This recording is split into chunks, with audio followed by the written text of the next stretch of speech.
देखो, जो ज्ञानी होते हैं ना, वो जीवन की परवाह नहीं करते हैं। वो लोगों की बातों की परवाह नहीं करते। क्यों? क्योंकि उनको पता है, उनको वो पूरा निश्चय होता है कि जो वो कर रहे हैं वो सही कर रहे हैं।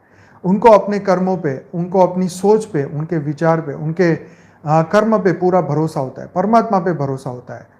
आज किसी व्यक्ति से बात हुई तो उसने मुझे कहा कि मुझे मेरे रिलेटिव ने इतना सारा तांत्रिक प्रयोग किया, ये किया, वो किया, 10 मिनट तक वो बस यही बातें करती रही। तो मैंने उनको यही कहा कि देखो, आप जो कह रहे हो वो सब 90% ये सिर्फ आपकी मन की बातें हैं, ठीक है। 10% हो सकता है उन्होंने आपके ऊपर किया हो, लेकिन आपने उसको स्वीकार कर लिया है कि हाँ, उसने मेरे पे किया है। आपको ये करना चाहिए कि आपको ये स्वीकार करना चाहिए कि मेरे पे कोई कुछ कर ही नहीं सकता। क्यों? क्योंकि मैं वो बेहद के परम पिता का अंश हूं, ठीक है। इस बात को यहां इसलिए कह रहा हूं कि कई लोग जो ये सुनेंगे, आज जो सुन रहे हैं, आने वाले समय में सुनेंगे, वो अपने मन को पक्का करें। मैंने उनको कहा कि ये आपके मन का रोग है, ये आपके अज्ञान का कारण है।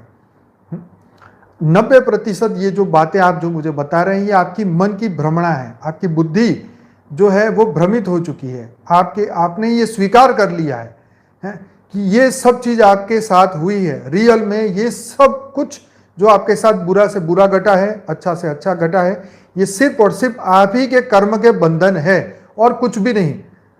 अगर आपके कर्म बुरे हैं तो वो आपके रिलेटिव के तौर पे आएंगे, कोई जानवर के तौर पे आएंगे। रिलेटिव अगर नहीं होंगे तो कोई और बीमारी के रूप में आएंगे, किसी भी तरीके से फाइनेंशियल लॉस के रूप में आएंगे, हेल्थ के लॉस में आएंगे, कैसे ना कैसे आने तो है ही। आज अगर आप ये कह रहे हो कि मेरे रिलेटिव ने आप मेरे पे कुछ कर दिया है, तो मान लो अगर वो रिलेटिव जीवन में से चले भी गए, आप घर बार छोड़ के कहीं और चले भी गए, तो वो कर्म बंधन किसी न किसी रूप में आपके सामने आएगा। ये जो दुख आपको मिला है वो तो आपको भोगना ही पड़ेगा, चाहे इस जन्म में भोगो, चाहे अगले 100 जन्म में भोगो। तो आत्मज्ञान ये कहता है कि इस कर्म भोग को स्वीकार कर लो। ठीक है, मेरे कर्म थे, मेरे सामने आए, लेकिन आज आपके पास फ्री विल है। वो फ्री विल को यूज करिए परमात्मा के। मैं तो ये कहूंगा, मैंने तो उनको यही कहा कि ये जो कर्म है, ये कर्म के फल को स्वीकार करिए और ये मान परमात्मा को ये कहिए कि भाई अब जो मेरे साथ हो रहा है ये सब कुछ आप ही की इच्छा से हो रहा है। मैंने आपको सरेंडर, कंप्लीटली शरणागति मैंने आपकी कर ली है। अब जो मेरे साथ होने वाला है, मेरी सदगति हो, अधोगति हो, मेरी बुद्धि पागल हो जाए, मेरा बुद्धि काम करे ना करे, है जो भी इस मनुष्य जीवन में बुरा से बुरा हो सकता है, वो सब कुछ अब तेरे ऊपर है। अब जो तू चाहेगा वो होगा, ठीक है। अब मैं जो चाहूंगा, मेरा तो जो चाहते ना चाहते जो भी होना था वो तो हो ही चुका है। मतलब मैंने जो द्रौपदी थी ना, अपने दांत में, द्रौपदी ने अपने दांत में वो साड़ी फंसा के रखी थी और वो दुशासन खींच रहा था। जब तक उसको अपने आप पे भरोसा था तब तक तो वो अपनी साड़ी को संभाल पाई, थोड़ा बहुत जितना भी ताकत थी वहां तक। जैसे ही उसकी ताकत, इस शरीर की ताकत खत्म हो गई, फिर उसने उस परमात्मा को याद किया, कृष्ण को याद किया, और वो जैसे ही याद किया वो विद इन अ सेकंड पहुंच गए, ठीक है। फिर वो जो आगे है वो सब जानते हैं, फिर उन्होंने उनको बचाया। तो अपनी बुद्धि से, अपने शरीर से, अपनी शक्ति से, तुम जो अहंकार से अगर ये कह रहे हो कि मैं देख लूंगा अपने कर्म को, तो भाई ये सही बात है, तुम देख ही लोगे, भोग ही लोगे, कोई और रास्ता तो है ही नहीं। पर अगर आप उस वक्त ये निर्णय कर लो कि मैंने संपूर्ण सरेंडर ऊपर वाले के ऊपर किया है, अब जो वो करे वो सही, मेरे को तो बस एक्सेप्ट करना है। आप कोर्ट में खड़े हो, जज के सामने, आपके केस की सब चल रही है प्रोसीजर, तो अब जब जज जो लिखेगा, जो फैसला लिखेगा उसी को मानना पड़ेगा। ये तो धरती लोक का नियम है।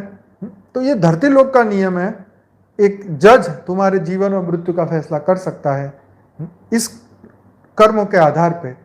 तो ये तो अनंत जन्मों के कर्म है, इसलिए तो भगवान ने बोला कि मैं कर्म तू कर, फल तो मैं तुम्हें दूंगा, कौन से समय में दूंगा वो तू नहीं जानता, है ना। तो कहने का मतलब, अगर हम परमात्मा के ऊपर ये डाल दे कि भाई अब तो मेरे जीवन की डोर तेरे ही हाथ में है, मेरे नाक में जो रस्सी फंसी है वो रस्सी की डोर तेरे हाथ में है, अब तू जहां मर्जी दौड़ा, जहां मर्जी जो करना है कर, वो तो बस तेरे को देखना है, मैं तो सिर्फ निमित्त मात्र हूं। अब जो होने वाला है उसका रिस्पॉन्सिबिलिटी आप ही की है, और खुशी खुशी उस कर्म के रिजल्ट को एक्सेप्ट कर ले है ना, कि जो होना वो होने दो। बेहद की परम शांति सोचो, बोलो परम शांति। Join us daily for live meditation, 10 p.m. to 11 p.m. on YouTube Live. Subscribe now. Website www.paramshanti.org.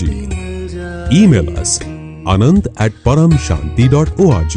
Like, share, subscribe. Join today. बेहद की परम शांति सोचो।